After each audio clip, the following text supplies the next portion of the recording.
हरिहर सबका शुभ हो।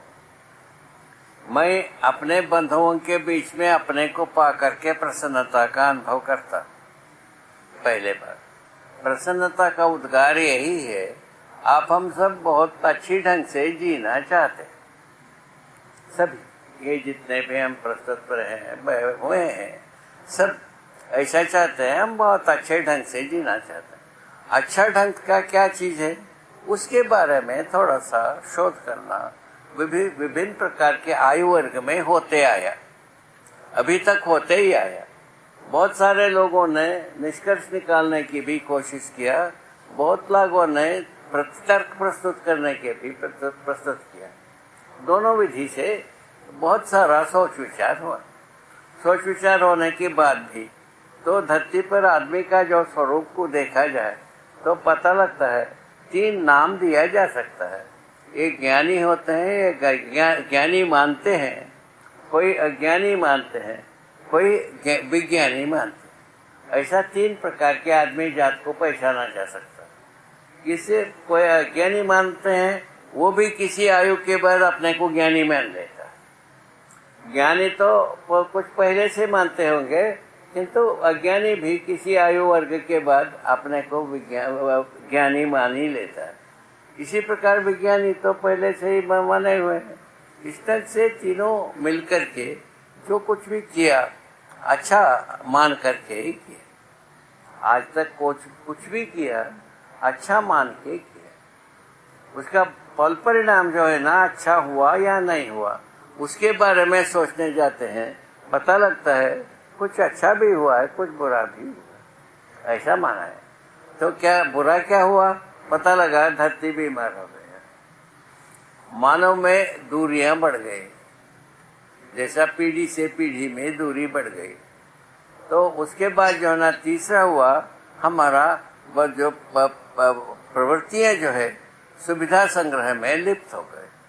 ज्ञानी का भी सुविधा संग्रह में ही ध्यान है, विज्ञानी का भी वही है, अज्ञानी का भी वही, प्रवृत्ति वहाँ है, ऐसा आकलित होता है। इसको यदि अपन सोचें, इसको क्या किया जाए, ये सब होते हुए क्या हुआ, धरती बीमार हो गई। धरती बीमार होने से क्या क्या प्रयोजन?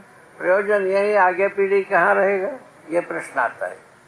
यदि हम अपने को आगे पीढ़ी को स्वस्थ रखना है, धरती को बीमार होने से बीमार होने का कारण समझना पड़ेगा। वो कारणों में जो बीमार होने का कारणों में यदि अपने से जो बरकाने का, अपन उस अपराध से छूटने का उपाय को सोचना होगा, यही बात बनता है। इस मुद्दे पर हमको कुछ कहने के लिए कहा गया है। ये हम समझता हूँ आप सब लोगों का सहमति इसमें होगी। इस सहमति के कल्पना के आधार पर मैं प्रस्तुत होना चाहते हैं कि मैं अपने में एक शरीर यात्रा का शुरुआत एक वो वेद मूर्ति परिवार से हुई।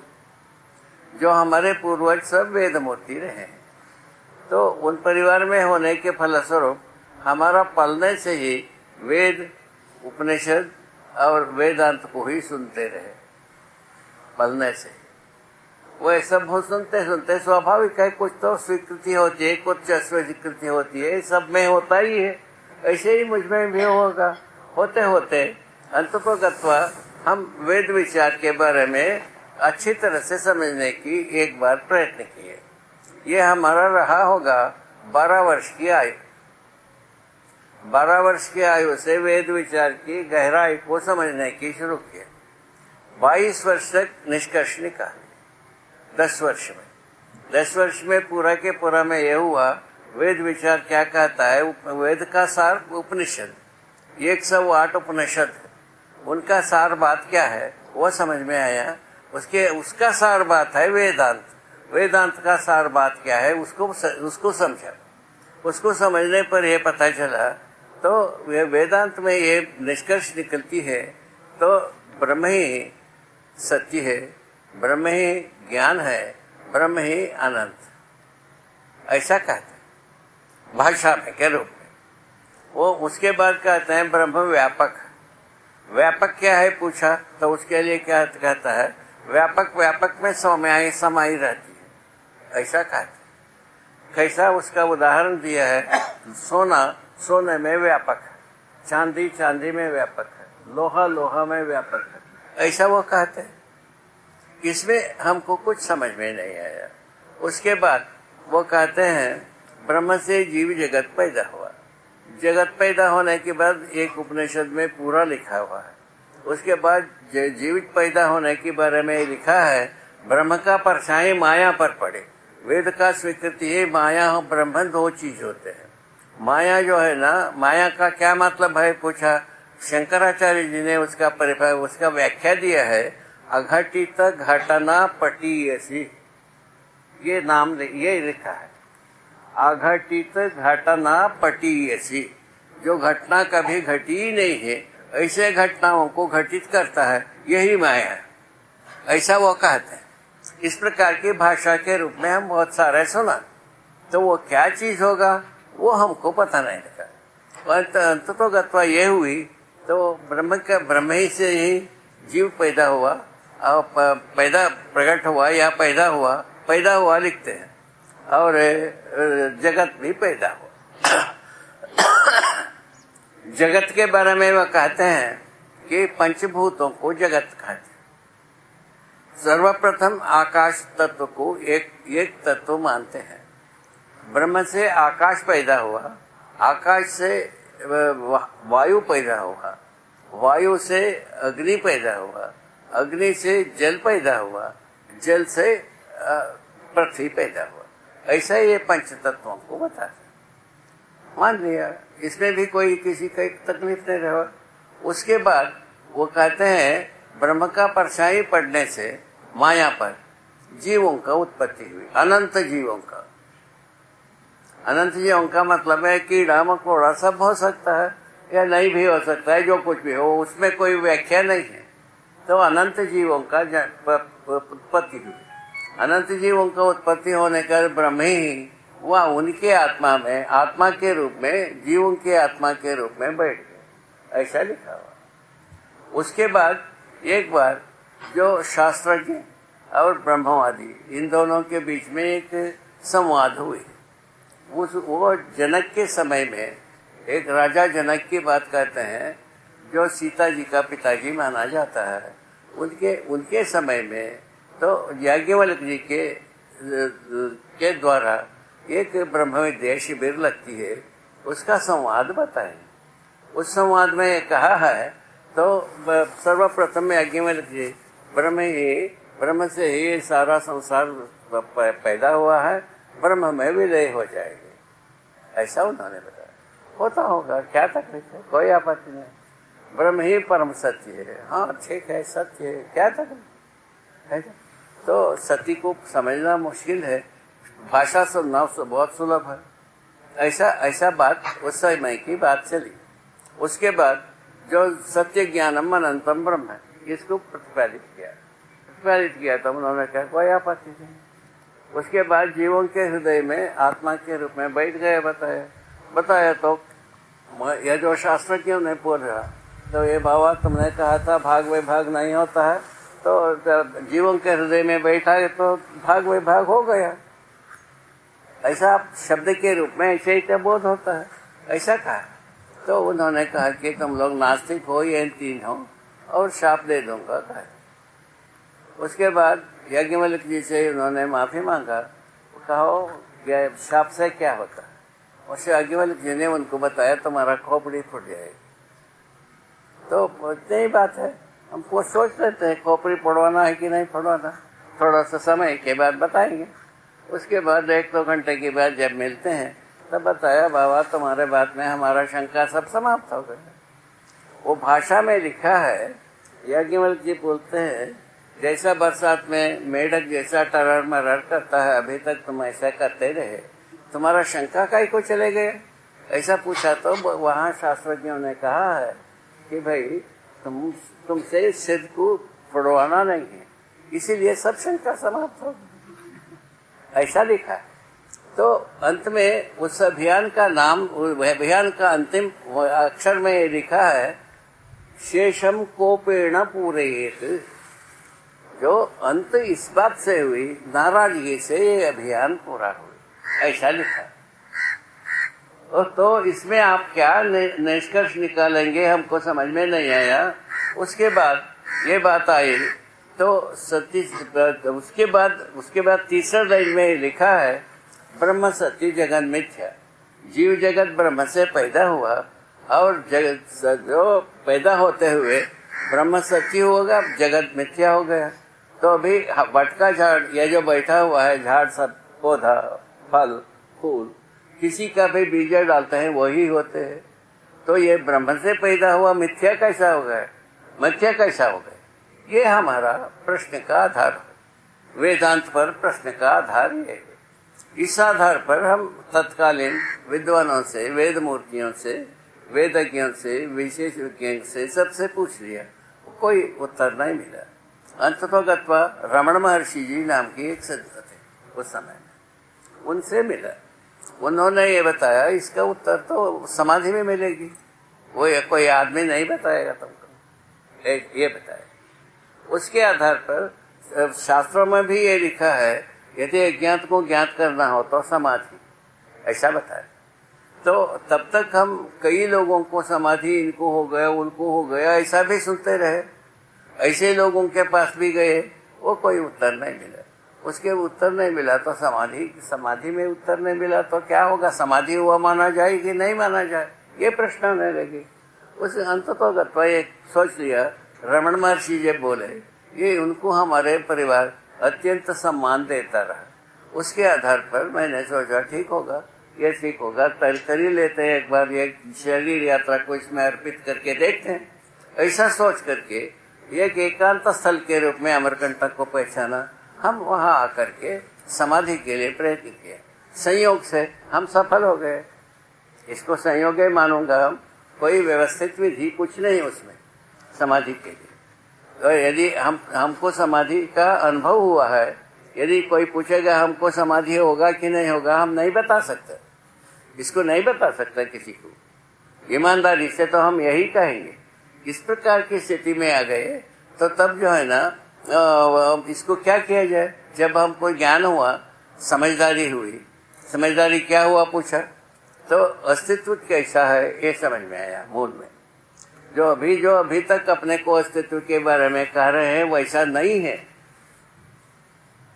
ब्रह्मवादियों का कहना है ब्रह्म ही अस्तित्व में है, बाकी सब उससे उत्पन्न होता है, उसी में विलय होता है, ऐसा कहता है। ऐसा कोई चीज नहीं। चीज क्या है? अस्तित्व में सह अस्तित्व है। मूल रूप में व्यापक वस्तु एक एक वस्तु है। वो एक एक वस्तु का स्वरूप पदार्थावस्था में भी है, जिसको हम रासायनिक भौतिक वस्तु कहते हैं। दूसरी स्थिति में जो चैतन्य संसार में भी है, जिसको हम जीव और मानव कहते हैं। ऐसा चार अवस्था में है एक एक वस्तु। इन सभी एक एक वस्तुएं जड़ चैतन्य रूप में जितने भी एक एक वस्तु है वो व्यापक वस्तु में समाई हुई है। समाई हुए रहने का स्थिति को हमने अनुभव किया है। घिरा हुआ है, भिगा हुआ है और डूबा हुआ है, तीनों स्थिति को अनुभव। इसका एक भाषा दिया है संपृक्त, पूर्णता के अर्थ में भिगा हुआ। संपृक्त का मतलब ये। ऐसी स्थिति में ये पूरे संसार को देखा, पूरे संसार को देख करके हर मानव व्यापक वस्तु में ही डूबा है, घिरा हुआ है, भिगा हुआ है। मानव में दो पार्ट है, एक शरीर है, एक जीवन है। शरीर को चलाता है जीवन। जीवन जब तक रहता है जीता हुआ हम मानते हैं। जीवन जब शरीर को छोड़ देता है तब हम मरा हुआ मानते हैं। यह सबको पता है, बच्चे को पता है, बड़े को पता है, बूढ़ों को भी पता है, सबको पता है। इस प्रकार से हमारा मान्यताएं अभी बनी हुई सच्चाई यही है। जीवन जब तक चलाता है मानव को जीवित मानते हैं, ठीक है। और जब शरीर से जीवन विदा होता है उसके बाद हम मृतक मानते हैं, ऐसा माना हुआ। ऐसे स्थिति से हम गुजरते आए हैं। गुजरते आते हुए हम उस ज्ञान से संपन्न होने के लिए तैयार नहीं हुए, जबकि हर मानव संतान ज्ञानावस्था का उपज। ज्ञानावस्था ज्ञान संपन्न होने के लिए शरीर यात्रा शुरू करता है। जब ज्ञान संपन्न नहीं हो नहीं पाता है, तब जो है ना पीड़ित होता है, यही समस्या को पैदा करता है। यही हमारा अनुभव में आई। ये बात को पूरा का पूरा एक सूचना के रूप में मानव के सम्मुख रखने की जरूरत, उसका समाधान के लिए पूरा प्रस्ताव रखने की जरूरत। समाधान के रूप में प्रस्ताव, समस्या का रूप तो समझ में आ गया। अभी 2 मिनट में, 4 मिनट में, 5 मिनट में जो कुछ भी आपसे विनय किया है, इसमें जितना आप लोगों को समझ में आया ठीक है, नहीं समझ में आया तो हमसे पूछ सकते हैं जब कभी, ठीक है। और उसके बाद समाधान के पक्ष में ये है, जब ये बताया पूरा अस्तित्व जो है ना सह अस्तित्व है। हमारे ब्रह्मवाद के अनुसार ये को हम द्वितीय नास्ति, हम ब्रह्म ही अकेले हों, मैं दूसरा कोई होता ही नहीं। तो एक को हम बहुश्याम, तो हम एक ही हूँ अनेक रूप में हो जाता। इसीलिए सत्यम ज्ञानम अनंतम ब्रह्म लिखा, वो सूत्रों में लिखा। इन सब बात को सुनने के बाद हमको ऐसा लगा कि इसको शोध करने की जरूरत है। जब शोध करने के बाद पता चला कि जो मूल में जो अस्तित्व के बारे में अपन भटके हैं, अस्तित्व जैसा ब्रह्मवाद कहता है वैसा नहीं है। अस्तित्व सहअस्तित्व है, ना कि एकांतवाद। एक में अंत होने वाला अथवा एक से पैदा होने वाला वाद कोई नहीं है।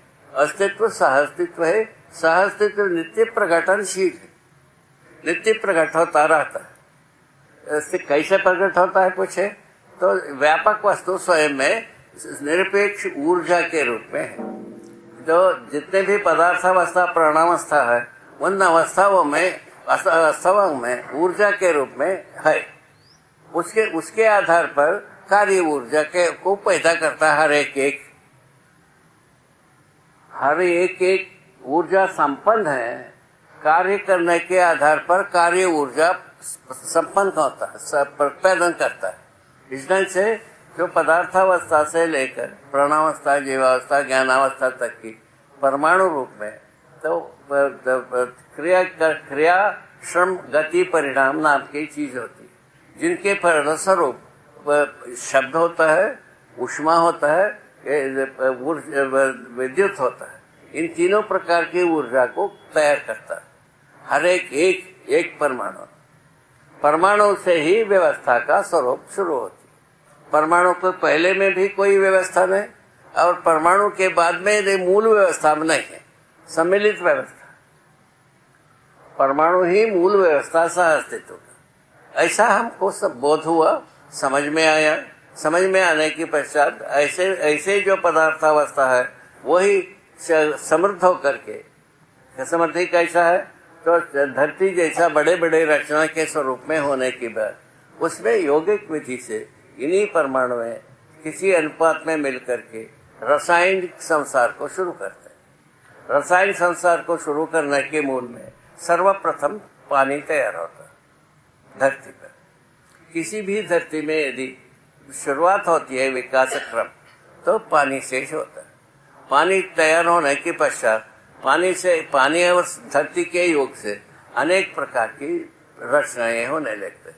उसी को वनस्पति संसार हम कह रहे हैं। तो ये मूल में परमाणु है। वनस्पति संसार से पूरा का पूरा झाड़, पत्ता, फल, पौधा ये सब परमाणु है। जबकि पौधे के रूप में होता है जो मट्टी, पत्थर, मणि धातु के रूप में न रह करके ये मनुष्य के आहार, पशुओं के आहार, जीवों के आहार के रूप में हो जाते। इस ढंग से ये बना हुआ प्रयोजन के रूप में। इसके बाद यही नहीं प्राण कोशाएं गुणात्मक परिवर्तन को पा करके जीव शरीर की रचना करते। जीव शरीर की रचना करने के बाद जीवों के आहार पहले से ही तैयार रहता है। वो जीवों के आहार सहित ये धरती प्रस्तुत हो। उसके बाद जब अनेक जीव होने के बाद, जीव संसार समृद्ध होने के बाद मानव शरीर किसी न किसी जीव शरीर से निष्पन्न हुए भूगोलिक स्थिति के अनुसार। अभी हमारे विज्ञानी लोग कहते हैं कोई एक ही जीव से मानव शरीर पैदा हुआ, मानव शरीर तैयार हुआ, ऐसा बंदर के शरीर को मानते हैं।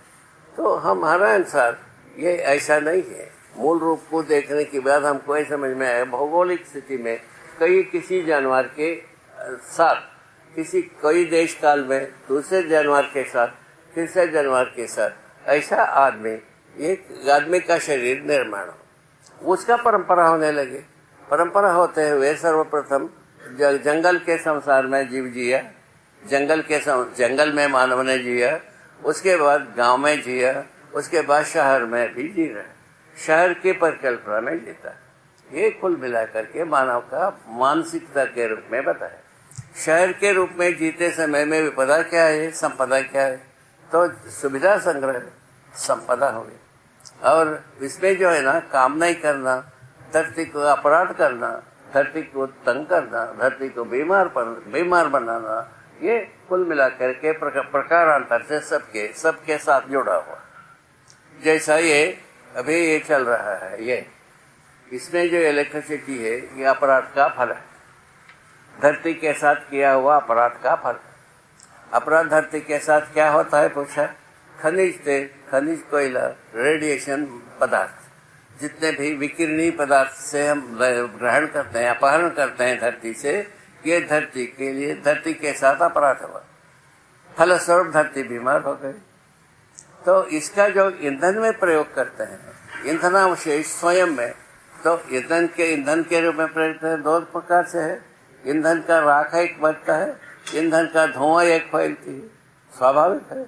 इन दोनों विधि से पोल्यूशन है। ये जितने भी प्रदूषण आ गए, इन प्रदूषण के चलते अनेक रोग व्यथा अलग से आई, वो उसको भोग ही रहे हैं आदमी जात। तो इस ढंग से मानव धरती को तंग करके स्वयं तंग होने वाली प्रवृत्ति में आए। एक तो यह हुई प्रकृति। उसके बाद धरती को तंग करने के फलस्वरूप में स्वयं मानव कुछ करना नहीं है, पाना सब कुछ जगह में आ गया। ये कहाँ तक न्याय हुआ? अभी जितने भी बच्चे हैं, अभी स्कूल में पढ़ रहे हैं, ये जैसा इनके माता पिता जितना श्रम किया, ये करने वाले नहीं। इनके माता पिता जितना श्रम किए, उतना उससे ज्यादा उनके माता पिता कर चुके हैं। ये आप लोग आकलित कर सकते हैं, कहीं भी कर सकते हैं, हर देश में, हर काल में कर सकते हैं, इसको अच्छे तरह से समझ सकते हैं। इस ढंग से हम जा रहे हैं कहाँ? पतन की ओर जा रहे हैं। क्या मतलब? करना कुछ है, पाना सब कुछ, इस सिद्धांत में जा रहे हैं। इस ढंग से क्या होगा? इस ढंग से हम गलती करेंगे कि सही करेंगे? बात इतने है, तो साधारण बात है। इसको अच्छी तरह से आप हम सोच सकते हैं, समझ सकते हैं, निश्चय कर सकते हैं। तो जब हम पूरे कुछ किए बिना पाने का कहाँ तक न्याय हुए, यहाँ बार आता है। उसके लिए क्या हुआ? पहले धातु मुद्रा पर पहुंचे हम। पहले मुद्रा की चर्चाएं हुई, पत्थर से चल करके मुद्रा तक आए, धातु मुद्रा तक आए। धातु मुद्रा से अभी क्या हो गए? कागज का मुद्रा क्या रह गए? कागज का मुद्रा क्या चीज होता है? मुद्रालय में मुद्रित करने से होता है, इससे ज्यादा उसमें कुछ भी वैल्यू नहीं है। तो इसको देते क्यों है? ये प्रतीक हो गया, कागज का मुद्रा प्रतीक। आप जो सब पाते हैं नौकरी से, ये सबका सब प्रतीक मुद्रा है। ये प्राप्त नहीं है, इससे कोई वस्तु के रूप में प्राप्त नहीं है, इससे वस्तु प्राप्त करने के लिए आधार, ऐसा देखने को मिल रहा है। यदि ये सच्चाई है, प्रतीक प्राप्ति नहीं है, एक सिद्धांत निकलता है। प्रतीक के साथ हम व्यामोहित होना है या प्राप्ति के साथ हम जीना है, उसको तय करना। प्राप्ति के साथ जीना है, कुछ करके पाना है। प्रतीक के साथ जो बात है, छीन के पाना, अपहरण करके पाना, लूट के पाना, बटोर के पाना, ये ऐसी चीजें आती। आप हमारे बीच में ये प्रैक्टिकल है। इस सब में सोचने के बाद जो अभी संसार के लिए प्रेरणा देते हैं, वो भी सोचना चाहिए। संसार में प्रेरणा पा रहे हैं, वो भी सोचना चाहिए। दोनों सोचना चाहिए, ऐसा मेरा अनुरोध है। इस प्रकार से हम ये प्रतीक मुद्रा के साथ जितना जुड़ करके सुविधा संग्रह के लिप्त हो गए, फलस्वरूप सारे अवैध बातों को वैध मान दिए। उसके फलस्वरूप में धरती बीमार हो गया और बॉर्डर सिक्योरिटी बुलंद हुई, अपना पराया का दूरी बढ़ता गई। इस ढंग से कहाँ पहुंचेंगे? इस ढंग से कहाँ पहुँच। इसको कहीं ना कहीं अपना पराया का दूरी ना हो मनुष्य के पास, उसका रास्ता खोजने की जरूरत आ गई। वो जरूरत इस प्रस्ताव से आ गई। इस प्रस्ताव से मानव जाति एक, धर्म मानव धर्म एक, इसको यदि हम समझते हैं, जीते हैं, तब हमारा दूरी पड़ती। उसके बाद इसका नाम होता है अखंड समाज। अखंड समाज होने के बाद भारत सिक्योरिटी की आवश्यकता कम होना शुरू करता है। अखंड समाज सूत्र को यदि आप हम समझते हैं, उसी समय से भारत सिक्योरिटी की बेकारपन समझ में आने लगता है। तो जब बेकारपन है, उससे दूर होने की हमारा इच्छा होता ही है स्वाभाविक रूप में। आज भी जिसको हम बेकार मानते हैं उसको दूर करते हैं। आज भी जीव चेतना में जीता हुआ भी आदमी तो जिसको बेकार मानता है उसको दूर करता ही। ये सब तो देखने को मिल रहा है। इस ढंग से हम अच्छे ढंग से जीने की क्रम में पहुंचने की शोध में हम ये सब सोच चुके हैं, कर चुके हैं, गुजर चुके हैं। ये बात है। इन सब गुजरने के बाद अंतिम बात यह आती है, गम्य स्थली क्या है? गम्य स्थली और पाप मुक्ति एक पहले के आदर्शवाद के अनुसार, तो आज के अनुसार गलती और अपराध मुक्ति होना चाहिए। गलती और अपराध का अड्डा कौन है? Border security. बॉर्डर सिक्योरिटी में जितने भी हम गलती मानते हैं वो सब वैध है। जैसा किसी को मारना अवैध मानते हैं आप हम, किसी को लूटना आप हम मानते हैं अवैध है, किंतु वहाँ सब वैध है, कोई अवैध नहीं। इसके बाद क्या बात? उसको दूसरा करता है तो अपराध हो गया, बॉर्डर सिक्योरिटी में करते हैं तो वैध हो गए, ऐसा बात नहीं। उसके विपरीत में सारे का सारा जो देश में, जो हमारा देश में जो ये जो रिजर्वेशन के आधार पर जो प्रतिभा का तिरस्कार हुआ, फलस्वरूप सारा प्रतिभाएं वे उग्रवादी हो गए। अभी सारा प्रतिभाएं उग्रवादी के रूप में काम कर रहे हैं। ये अपने ही सिर पर अपने ज्योति पड़ी है, जैसा भी आप सोचें। रखा हुआ प्रमाण रखा, सारा प्रतिभाओं का जो हम तिरस्कार किया संवैधानिक रूप में, फलस्वरूप क्या हुई? तो प्रतिभाएं जो है उग्रवादी होकर के आज सामने आ गई। अभी जो है ना पैसे के बल पर जो है ना बंदूक मिलता है सब जगह में, बनता है सही जगह में, मिलता है पैसे से। इस ढंग से बोलिए अब क्या करो? पैसे से मिलता है, बनता है सही जगह में, नियंत्रित जगह में बनता है, पैसे से मिलता है। इतनी ही बात। कहीं भी संसार में कोई बातें बचा नहीं है। शायद है कुछ दिनों बाद आप सुनेंगे आटम बम सबको मिल रहा है बाजार। इसकी बहुत देरी नहीं है, अब थोड़े ही दिन में इसको आप सुनेंगे। ठीक है, अभी ऐसा थोड़ा सा नियंत्रण है आटम बम पर, बाकी सब बम तो मिलता ही है बाजार में। तो आटम बम भी मिलेगा, इसको हम सुनेंगे कुछ दिनों बाद। ऐसा स्थिति बन रही धीरे धीरे। ठीक हो गए? तो इस ढंग से हम मारक नाशक और विध्वंसक शक्तियों को बढ़ा करके हम कहाँ पहुँचेंगे? कहाँ पहुँचना है? पहुँचना है शांति, माने सुख, शांति, संतोष, आनंद स्वरूप में पहुँचना है। समाधान, समृद्धि, अभय, सहअस्तित्व में को प्रमाणित करना है। उसके जगह में हम मारक, विध्वंसक, नाशक प्रक्रिया में से इसमें पहुँच पाएंगे क्या? ये बात को सोचा जा सकता। यदि नहीं हो सकता है तो विकल्प को समझा जाए। विकल्प क्या है? सहअस्तित्व को समझना है, सहअस्तित्व में विकास क्रम को समझना है, विकास को समझना है, जागृतिक क्रम को समझना है, जागृति को समझना है। 5 सूत्र। इन 5 सूत्रों को समझाने के लिए 11 थीसिस लिखा। पहले 5 सूत्र में समझाने गए, किसी को समझ में नहीं आया। उसको 200 सूत्र बनाया, उसके बारे में नहीं हुआ। उसके बाद 11 थीसिस बने, मूल प्रबंध बने। उसमें सब लोगों को ये पता चला कि समझ में आता। उसको शिक्षा विधा से लोकव्यापीकरण करने के पक्ष में वही, जिसमें अखंड समाज सार्वभौम व्यवस्था की बात आती। सार्वभौम व्यवस्था परिवार मूलक स्वराज्य व्यवस्था के रूप में प्रकट होता है। मानव से प्रकट होना है, ये दूसरे जीवों से नहीं होता, ना पेट से होता, ना जानवर से, भुनगी से नहीं होता, चींटी से नहीं होता, हाथी से नहीं होता, केवल आदमी से प्रकट होता।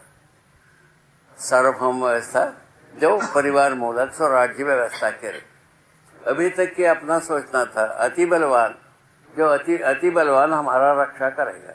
अति बलवान को हम परमात्मा को माना, ब्रह्म को माना, ईश्वर को माना, इसको हम माना। उसके आधार पर उन्हीं का अवतार रूप में राजा होता है, ऐसा मान करके राजा हमारा रक्षा करेगा। उसमें हमारे वेदों में लिखा है वसु के रूप में राजा का अवतार, वसुओं के रूप में राजा का अवतार, ऐसा लिखा है। इन सबको देखने पर अपने को तो समझ में नहीं आता, किसी को समझ में आया हो तो हम सुनने को भी तैयार, ऐसा बात है। तो इसके बाद जो पता चला कि सभा से सब लोग मिलकर के सोचते हैं वह ज्यादा ठीक होता है। सभा में अभी उत्तर प्रदेश की विधानसभा हुआ था, उस समय 212 सीट की बात थी। उसमें से एक पार्टी को 112 सीट मिली, वो सत्ता में आया। उसमें उस समय में पेपर में लिखा था उन 212 सीट में से एक पार्टी को मिला है, उसमें से 112 सीट की जो आदमी है करप्टेड, दागी, ये लिखा। वह कहाँ तक ठीक है, कहाँ तक गलत है, वो परिशीलन करने की बात। यदि ऐसा होगा तो तब क्या होगा? जब मेजॉरिटी ही जब बने अपराधी है, उसके बाद क्या होगा? तो पहले जो राजा था, राजा को हम बिल्कुल गलती नहीं करता है ऐसा सोचे थे, किंतु जब पता चला सारा गलती यहीं से है, तब लोगों ने इसको रिजेक्ट कर दिया। लोगों के पास आया ऐसा स्वरूप में हम पहुंचे। अब क्या किया जाए? अब ऐसा हर परिवार को समझदार बनाया जाए। समझदार बनाने का क्या मतलब है? स्वयं में विश्वास हो जाए। स्वयं में विश्वास का क्या मतलब है? तो श्रेष्ठता का सम्मान पहला गवाह है। श्रेष्ठता क्या चीज है? माने समझदारी क्या चीज है? यह हम देखने पर पता चलता है जीव चेतना से मानव चेतना श्रेष्ठ है, मानव चेतना से देव चेतना श्रेष्ठ है, देव चेतना से दिव्य चेतना श्रेष्ठ है। इसको हम अध्ययन कराते हैं, ये बच्चों को बोध होता है, ऐसे बच्चों को बोध होता है। इसको हम प्रैक्टिकल कर लिए। उसके बाद हम इस आवाज को उठाए, इसको शिक्षा में प्रवेश कराए। उसके लिए अभी सिलेबस बना है और पाठ्य पुस्तिका तैयार हो रही। ये आपको सूचना के रूप में बता रहा, ठीक है? ये 1 वर्ष के अंदर ये आपके पास तक पहुंचे, यहाँ तक हम पहुंचे। तो इस विधि से मानव चेतना में प्रतिष्ठित होने के लिए रास्ता बनाया जाए शिक्षा विधि से। इसी में मानव संसार अपराध मुक्ति की ओर जा सकता है और अपना पराये की दूरी से बच सकता है, ठीक है ना? अच्छी ढंग से बॉर्डर सिक्योरिटी की आवश्यकता से मुक्ति पा सकता है। तीनों से मुक्ति पाने की एक ही विधि। यदि इसकी आवश्यकता है या नहीं है, अभी व्यक्ति जो सोचा है, व्यक्ति के रूप में जितने भी सोचे हैं, बॉर्डर सिक्योरिटी को सोच करके कोई नहीं सोचा, और समुदाय के रूप में सोचा तभी भी बॉर्डर सिक्योरिटी को छोड़ करके सोच नहीं पाया। अभी तक जितने भी थीसिस है, 1-2 जो थीसिस बनी है, उसमें ऐसा नहीं, ठीक है? वैदिक विचार से लेकर अत्याधुनिक विचार तक ऐसा हम देख चुका है, इस सब को शोध कर चुके। तो इस आधार पर हम कह रहे हैं, विनय कर रहे हैं, यदि मानव चेतना में हम प्रतिष्ठित होते हैं, हमारे प्रवृत्ति जो है अपराध के लिए सहमत नहीं हो पाता। मुझ में तो ऐसे ही, वही हमारे साथ जो जुड़ कर के जो काम कर रहे हैं, उनमें भी ऐसे ही हो रहा है। इसके आधार पर हम आगे बढ़ना चाह रहे हैं। इसके लिए आप लोगों का अनुमति मिलेगी, सहयोग मिलेगी, स्वीकृति मिलेगी, ऐसा सब आशा बंधी हुई। जय हो, मंगल हो, कल्याण हो।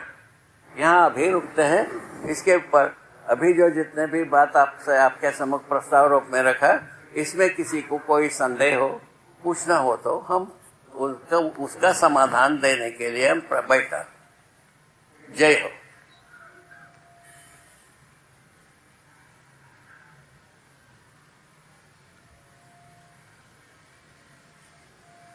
ठीक है।